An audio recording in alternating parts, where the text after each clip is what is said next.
तो hello guys, आप सभी को स्वागत है मेरे चैनल डेल्टा ऑफ थीटा में। तो आज हम लोग पढ़ने वाले क्लास 9 चैप्टर 4 ज्योग्राफी का, वो जो कि है क्लाइमेट। तो ब्रो, अगर आपने नोट्स पढ़ ली तो आपको कुछ और पढ़ने की जरूरत नहीं पड़ेगी ब्रो, मैंने बहुत मेहनत से बनाया है। तो ब्रो जल्दी से जल्दी मेरा 1 के करा दो ब्रो। अभी मेरे 10 या 11 सब्सक्राइबर है। तो जल्दी से जल्दी ब्रो सब लाइक कर देना, सब्सक्राइब करना, वीडियो को एंड तक देखना। मैंने एक एक बात ब्रो बहुत ही अच्छे से बताई है। तो लेट्स स्टार्ट द वीडियो। तो चलो वीडियो में आगे बढ़ते हैं। देखो, मैंने इसमें सिर्फ मतलब हिंदी के में मतलब समझा है, इंग्लिश में आप खुद पढ़ लेना क्योंकि फिर वीडियो बहुत लंबा हो जाएगा। और फ़ोन से बनाने में ब्रो बहुत ही प्रॉब्लम हो रही थी, मेरे पास स्टैंड भी नहीं है, तो मैंने इस वीडियो का पीडीएफ बना लिया। लास्ट में मैं आपको इसके नोट्स दे दूँगा, ओके। सो आप टेंशन मत लो। तो चलो आगे बढ़ते हैं। क्लाइमेट। तो क्लाइमेट का मतलब होता है सम ऑफ टोटल वेदर कंडीशंस। और ये मतलब बहुत ही लंबे समय के लिए और बहुत ही लंबी एरिया में, मोर देन 30 ईयर्स या फिर 3 डिकेड्स बोल दो, 30 साल से ज़्यादा में। ओके। और वेदर, ये इस वेदर मतलब कि देखो, स्टेट इसमें मतलब हुआ कि किसी भी फॉर्म में, चाहे वो बारिश के फॉर्म में, चाहे वो धूप के फॉर्म में, चाहे वो छाँव के फॉर्म में, कुछ भी हो, और at any point of time मतलब किसी भी समय, ओके। और जो एलिमेंट है वेदर एंड क्लाइमेट के, वो सेम है। जो 5 एलिमेंट वो सेम ही हैं दोनों के, जो कि हैं temperature, atmospheric pressure and wind, humidity and precipitation. और इन्हीं की एटमॉस्फेरिक कंडीशंस के बेसिस पे ही जो हमारा पूरा साल है वो सीजन्स में डिवाइड होता है। जिस एग्जांपल विंटर, समर और रेनी सीजन। तो आगे बढ़ते हैं। मानसून। द वर्ड मानसून, जो ये मानसून वर्ड है वो डिराइव्ड हुआ है एक अरेबिक वर्ड जो कि मौसम है, और इसका मतलब होता है सीजन्स। और क्लाइमेट ऑफ इंडिया, जो देखो, जो क्लाइमेट ऑफ इंडिया वो मानसून टाइप है, ठीक है। हमारे देश में ज़्यादातर बारिश होती रहती है क्योंकि वो जस्ट विंड की वजह से। और एशिया है, जो हमारा ये कॉन्टिनेंट एशिया है, इसके साउथ और साउथ ईस्ट में ही ऐसे टाइप के मतलब मानसून टाइप क्लाइमेट ही पाया जाता है ना। प्रेसिपिटेशन। वाइल देखो, जो इंडिया का जो नॉर्थ साइड मतलब हिमालय की साइड है, नॉर्थ में मतलब ये नहीं यूपी हिमालय साइड में जो प्रेसिपिटेशन होता है वो स्नोफॉल के फॉर्म में होता है, ओके। और जो बाकी की कंट्री है वहाँ पे रेन होती है। और इसका जो मेरी नज़रियों में जो प्रेसिपिटेशन का मेन पॉइंट है वो यही है। देखो, जो एनुअल प्रेसिपिटेशन होती है वो अलग अलग जगह पे अलग अलग है। जैसे कि मेघालय में 400 सेंटीमीटर तक बारिश होती है। 400 सेंटीमीटर मतलब 4 मीटर। वहाँ पे चीज़ें जो 4 मीटर तक डूब जाती हैं। और जैसे कि लद्दाख हो गया, वेस्टर्न राजस्थान, यहाँ पे वो 10-10 सेंटीमीटर तक ही बारिश होती है। और most part of country receives rainfall receive करता है जून टू सितंबर। और तमिलनाडु कोस्ट है, उसका एक लार्ज पोर्शन रेन में डूबा रहता है अक्टूबर एंड नवंबर के महीने में। And there is decrease in rainfall as we move from east to west in northern plains. तो जैसे ही हम नॉर्दर्न प्लेन्स है, यूपी, जहाँ पे यूपी, बिहार, मध्य प्रदेश, ये बाकी के कंट्री स्टेट है, सॉरी। तो जैसे हम बढ़ते हैं तो ईस्ट टू वेस्ट, मतलब ईस्ट से वेस्ट की तरफ, मतलब राजस्थान साइड और गुजरात साइड जैसे हम बढ़ते हैं वैसी बारिश कम होने लगती है, मतलब बारिश कम देखी जाती है। तो climatic control, there are 6 major climatic controls of any place. तो जो कि latitude, altitude means height, pressure and wind system, distance from the sea, ocean currents and relief factors. तो इंडिया के जो फैक्टर्स हैं इफेक्ट करते हैं वो कितने हैं? देखो टोटल 5 हैं, 3 ही हैं। अच्छा, तो देखो मेरे को, मैं थोड़ा बुक में देखता हूँ। तो इंडिया को जो 3 इफेक्ट करते हैं। तो पहले latitude. Tropic of Cancer divides the country approximately into half. जो ट्रॉपिक ऑफ कैंसर वो कंट्री को लगभग 2 हिस्सों में बांट देता है। And it is passes to the middle of the country में पास होता है, from Rann of Kutch and in the west and to the Mizoram to in the east, okay. Mizoram in the east, और ये रण कुछ ऑफ कुछ, जो कुछ भी भाई जगह है, ये वेस्ट में। Altitude. India has mountains to the north which have an average height of 6000 metre. तो इंडिया के नॉर्थ में माउंटेन्स है जिनकी 6000 मीटर तक हाइट है, मतलब 6 किलोमीटर कह सकते हैं। तो द हिमालय हाँ, तो हिमालय से जो जितनी भी ठंडी हवा आती है चाइना की तरफ से, सेंट्रल एशिया मतलब चाइना और ये बाकी कंट्री से बहुत है, तो हिमालय हमें सपोर्ट करता नहीं। हमारे देश में भी अभी बर्फ़ पड़ रही होती पूरे देश में। एंड बिकॉज ऑफ दिस अवर, हाँ, तो इसी की वजह से तो जो सेंट्रल एशिया की बाकी कंट्री है उनसे हम लोगों को थोड़ा सस्ता मतलब विंटर निकल जाता है, थोड़ा कम सर्दी पड़ती है। तो pressure and winds. The climate and associated weather condition in India are governed by the following atmospheric condition. अच्छा ओके, तो ये तो समझ ही गए। तो प्रेशर एंड सरफेस विंड, तो ये एक पहला ये पॉइंट हो गया। अपर एयर सर्कुलेशन जो आसमान में होता है, and western cyclonic disturbance and tropical cyclones. अच्छा okay okay. And India lies in the region of north easterly winds, these winds originate from the sub tropical high pressure belt of northern hemisphere. तो जो northern hemisphere में ये India मतलब north winds में आता है, जो नॉर्थ ईस्टर्ली विंड्स में। ओके, तो आगे तो देखो, ये इंडियन मानसून अभी मैं समझा रहा हूँ। तो यार इस पेज में अगर मैं लिखने बैठ जाता तो बहुत देर हो जाती, तो ये पेज आप लोग पढ़ लेना, ठीक है। इंडियन मानसून से देखो, मैं इंडियन मानसून से समझा रहा हूँ, मैंने नोट्स बनाए। इसमें अगर मैं लिखता तो बहुत है, क्योंकि इसमें हर चीज़ ही इंपॉर्टेंट है यार। ये कोरियलेस फोर, ये पूरा इंपॉर्टेंट है, देखो मैं इंपॉर्टेंट मार्क भी कर रखा है। तो आगे बढ़ते हैं। वेस्टर्न साइक्लोन से ब्लू बॉक्स तो जरूरी पढ़ना। ओके, तो आगे बढ़ते हैं। The Indian monsoon, the climate of India is strongly influenced by monsoon winds. अच्छा, जो इंडिया का क्लाइमेट है, इसमें जो मानसून विंड्स है, इनका बहुत ही बड़ा हाथ है, बहुत ही बड़ा है, मतलब वो माना जाता है। The Arabs who had also come to India name this seasonal reversal of the wind system monsoon. हाँ okay. Monsoon are experience in the tropical area रफली between 20 degree north, 20 minute north and 20 minute east south, sorry. तो ये तो मैंने आपको बताई थी। और ये देखो, ये मैप है, इसको भी आप पढ़ लेना, ठीक है। नहीं तो भाई बहुत लंबा वीडियो हो जाएगा अगर मैं इनको भी समझाने लगूंगा तो 5 important facts to understand the mechanism of monsoon. तो इसके 5 इंपॉर्टेंट फैक्ट हैं। देखो मैंने एक एक चीज़ लिखे। तो the different heating and cooling of land and water. Okay, पहला point, the shift of the position of inter tropical convergence zone. इसका मतलब ITCZ होता है। Okay, and high pressure area east of मडाग, अरे यार तुम पढ़ लिया ना, approximately at 20 degree south over the Indian ocean. So the intensity and position of high pressure area affects the Indian monsoon.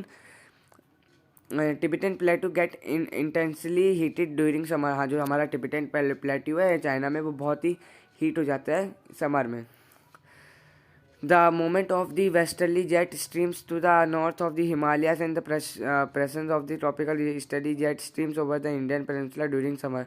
और ये देखो, और ये 5वां पॉइंट, इसको मैं डॉट लगाना भूल गया, सदर्न ऑक्सीलेशन और एसओ। ओके, तो आगे बढ़ते हैं।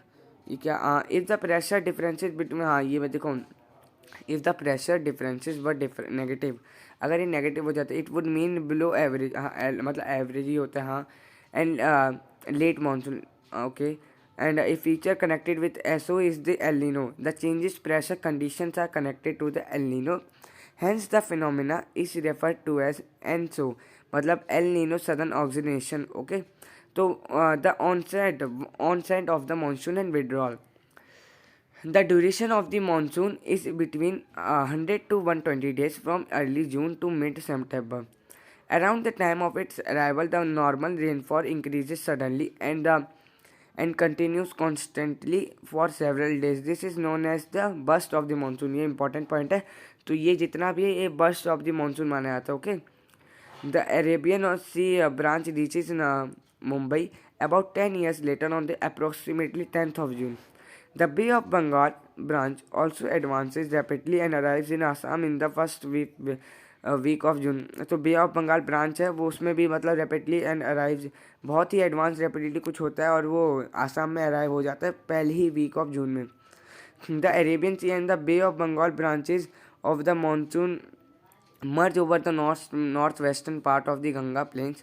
Delhi generally receives the monsoon showers from the Bay of Bengal branch by the end of the June. Tentative that is 29th of June. Bro देखो, आपको ये पूरा बहुत लंबा लग रहा होगा, लेकिन ब्रो अगर आप, भाई देखो मैंने देखा है वो लोग छोटा छोटा डाल देते हैं, लेकिन अगर आप ये नहीं पढ़ोगे तो आपके मार्क्स तो कट ही जाएंगे ना। तो मैंने एक एक इम्पॉर्टेंट चीज़ लिखी है। The withdrawal of the monsoon begins in north western states of India by early September. By mid-October, it withdraws completely from the northern half of the peninsula. तो तभी तो मैंने लिखा ब्रो कि अगर आपने ये पढ़ लिया तो आपको कुछ और पढ़ने की ज़रूरत पड़ेगी नहीं। मैंने हर चीज़ एडिट डाली है ब्रो, अगर लेकिन आपको पढ़ना पड़ेगा यार। भाई नोट्स को मेरे इनको पढ़ लिया, एक बार बस पढ़ लिया, आपको भाई पूरा काम हो गया यार। तो भाई early December the monsoon has withdrawn from the rest of the country. हाँ, दिसंबर तक मानसून निकल जाता है पूरी कंट्री से। तो अब आइए सीजन्स। तो हमारी कंट्री में देखो 4 ही मेन सीजन्स है, cold weather seasons, hot weather seasons, the advancing monsoon and the retreating monsoon.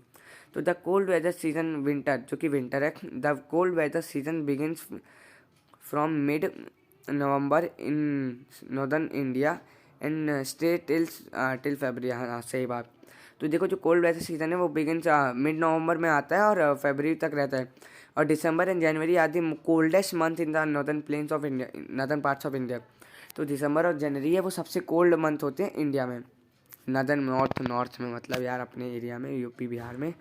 तो temperature, the average temperature of Chennai on the eastern coast is between 24 Celsius, while in northern plains it ranges between 10 Celsius to 15 Celsius. Okay, the total amount of rainfall in winter is known as महावत। देखो ये main point, ये भी मतलब MCQ है यार, आ सकता है। तो the total amount of rainfall in winter is known as mahawat, वो W है। Okay, the hot weather season, जो कि समर है, the month of the hot weather season start from March to May, March में स्टार्ट होता है और मई तक चलता है। Temperature, March highest temperature equals to 38 degree Celsius, और April highest temperature 42 degree Celsius, और मई हाईएस्ट टेम्परेचर 45 डिग्री सेल्सियस। तो सबसे ज़्यादा गर्मी मई में होती है। लू क्या है? ये हॉट विंड्स हैं। These are the strong gusty hot dry winds blowing during the day over the north and north western India in West Bengal. These storms are known as Kal Baisakhi. तो ये स्टॉर्म्स लू को काल बैसाखी कहते हैं वेस्ट बंगाल में। तो mango showers, towards the close of the summer season pre monsoon showers are common specially in Kerala and Karnataka. They help in the early ripening of the mangoes and are often referred to as mango showers. तो bro ये main point यार मैंने खोज के ला लिया। तो भाई please यार लाइक कर देना ब्रो, लाइक कर देना। और मैं क्या बोलूँ, तो थर्ड मेन पॉइंट है ये एडवांसिंग मतलब the advancing monsoon the rainy season. Bye early June the low pressure condition over the northern planes intensifies, it attracts the trade winds of the southern hemisphere। तो ये early जून में ये आ जाता है, और ये इससे क्या होता है कि जो सदर्न हेमिस्फीयर की जो विंड आती है उसको ये ट्रेड विंड्स आती है उसको ये अट्रैक्ट कर लेता है। These winds are strong and blow at an average velocity of 30 kilometre per hour. ओ भाई 30 किलोमीटर पर आवर की स्पीड से देखो हवा आती है। Western Ghats receives very happy rainfall more than 250 centimetre. Okay, समझ इतना तो यार समझ ही लोगे यार, इतनी आसान सी इंग्लिश है। तो मौसीराम आप जो कुछ भी है in the south Mawsynram in the south ranges और the Khasi hills receive the highest average rainfall in the world. तो ये मौसीराम है, साईराम, ये जो प्लेस है इसी मतलब इसमें यहाँ पे सबसे ज़्यादा बारिश होती है पूरी दुनिया में। The monsoon is known for its uncertainties. It causes heavy floods in one part. It may be responsible for droughts in other. Hence, it sometimes disturbs the farming schedule of millions farmers all over the country. तो ये monsoon है, ये मतलब अपने मतलब uncertainty मतलब कभी कुछ भी हो सकता है, इसके लिए फेमस ही है। तो जैसे कि कुछ जगह पे बहुत तेज़ बारिश की वजह से फ्लड हो सकता है, और बाकी की कुछ जगह पे देखो सूखेपन के कारण ड्रॉट मतलब यही सूखापन है ना, मिट्टी में दरार आ जाते हैं, आपने देखा होगा। तो इससे जो फार्मर्स होते हैं उनका बहुत ही नुकसान हो जाता है, मिलियंस ऑफ फार्मर्स का मतलब 10 लाखों में बहुत नुकसान होता है। तो retreating post monsoon during October November the movement of the sun towards south causes the monsoon through in the northern plains to become weaker. ठीक है। October heat in the month of October when day temperature are high, nights are cool and pleasant। okay, दिन में ऐसा रात में ऐसा। okay, the land is still moist, land में थोड़ी नमी रहती है owing to the conditions of high temperature and humidity, this is commonly known as October heat। तो by early November the low pressure condition over north western India get transferred to the Bay of Bengal which cause cyclonic depressions। पढ़ के देखो गला सूख गया। Distribution of rainfall parts of western coast and northern eastern India receives over 400 centimetre 400 centimetre of rainfall annually. भाई देखो यार 400 centimetre से ज़्यादा रेनफॉल एनुअली गिरती है यहाँ पे, बहुत पानी में डूबे। तभी तुम देखो, तभी पता क्या होता है, ऐसे मतलब ऐसी जगहों पे ऊपर ऊपर घर बनते हैं, मतलब पेड़ों पे घर बनाते हैं वहाँ पे, मतलब क्योंकि वहाँ पे कभी भी बाढ़ आ सकती है, फ्लड आ सकते हैं, इसलिए। एंड वेस्टर्न राजस्थान एंड देखो अभी इस पॉइंट पे है, देखो ये डॉट लगा है, and western Rajasthan and adjoining parts of Gujarat, Haryana and Punjab. इसी का था सच पॉइंट, है ना। High area of rainfall are affected, अच्छा सॉरी, डिस्ट्रीब्यूशन ऑफ रेनफॉल पे आ गई थी, हो गया था। एंड इसमें ये and western Rajasthan and additional parts of Gujarat, Haryana and Punjab, high area of rainfall are affected by floods and areas of low rainfall are drought prone. तो the third area of low precipitation is around Leh in Jammu and Kashmir. तो ये मैंने छोटी छोटी चीज़ें यार देखो बहुत ही मुश्किल से डाली हैं यार। तो monsoon as a unifying bond, the seasonal alternation of the wind system and the associated weather conditions provide a rhythmic cycle of seasons।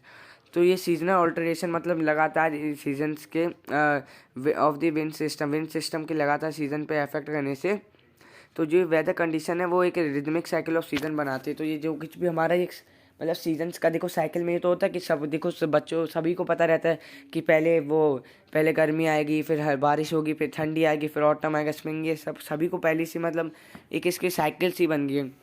और this monsoon winds bind the whole country by providing water to set agriculture activity. और इन्हीं monsoon activity से तो पूरा अपना देश ऐसी बंधा रहता है, यहाँ एग्रीकल्चर एक्टिविटीज़ होती रहती है। तो गाइस ये पूरा चैप्टर हम लोगों ने एकदम कर लिया है यार। मैं मानता हूँ मैंने बहुत जल्दी बोला है। अगर मैं उससे कैमरे से वीडियो बनाता यार तो बहुत बड़ा वीडियो हो जाता है। ओके, तो यार प्लीज़ यार लाइक कर देना। तो यार आपको ये नोट्स देखने होंगे तो मैं आपको नोट्स की फ़ोटो इन द एंड डाल दूंगा, या फिर रुको मैं एक वीडियो बना दूंगा। ओके, एक वीडियो बना दूंगा, उसको ऐड कर दूंगा। तो bro thank you for watching video को, जो कुछ भी बोलो thank you for watching video. So please like my channel, subscribe my channel, like our video. So thank you.